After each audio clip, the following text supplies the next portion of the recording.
പെരിയാറിലെ മത്സ്യക്കുരുതിയിൽ രൂക്ഷ വിമർശനമുയർത്തി വരാപ്പുഴയിൽ റിപ്പോർട്ടറിന്റെ എന്റെ ചോര തിളയ്ക്കുന്നു സംവാദം. സർക്കാർ വകുപ്പുകളുടെ അനാസ്ഥയ്ക്കെതിരെ ചർച്ചയിൽ വ്യാപക വിമർശനമുയർന്നു. മത്സ്യകർഷകരും രാഷ്ട്രീയ പാർട്ടി പ്രതിനിധികളും പരിസ്ഥിതി പ്രവർത്തകരും ചർച്ചയിൽ പങ്കെടുത്തു. പെരിയാറിലെ മത്സ്യക്കുരുതിയിൽ ജീവനോപാധി നഷ്ടമായ മത്സ്യകർഷകർ ചർച്ചയിൽ പങ്കെടുത്തു. രാഷ്ട്രീയ പാർട്ടി പ്രതിനിധികളും പരിസ്ഥിതി പ്രവർത്തകരും ചർച്ചയിൽ അതിഥികളായി.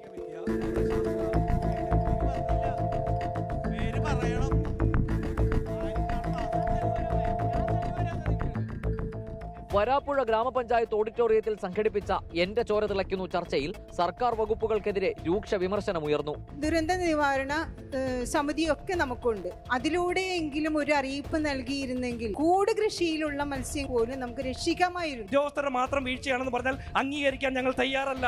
അത് സർക്കാരിന്റെ വീഴ്ചയാണെന്ന് ഉൾക്കൊള്ളാൻ അവർ തയ്യാറാകണം. ഇത് ഒരു പ്രഹസനം മാത്രമാണ്. ഇത് സ്റ്റേറ്റ് സമാനം പറയേണ്ട വിഷയമാണ്. ഈ ഒരു നഷ്ടപരിഹാരം തരുമല്ലെന്നുണ്ടെങ്കിൽ എല്ലാവരെയും പറ്റിക്കും. അടുത്ത വർഷം എന്തുദ്ദേശിച്ച് ഞങ്ങൾ കുഞ്ഞുങ്ങളിടും. സീറോ ഡിസ്ചാർജ് കൈവരിക്കണമെന്ന് പറഞ്ഞിട്ട് ഇപ്പൊ 2 വർഷമാകുന്നു.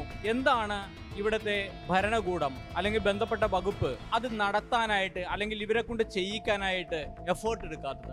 ലക്ഷങ്ങളുടെ നഷ്ടത്തിൽ ജീവിതം വഴിമുട്ടിയ കർഷകരുടെ പ്രതികരണങ്ങൾ വൈകാരികമായി.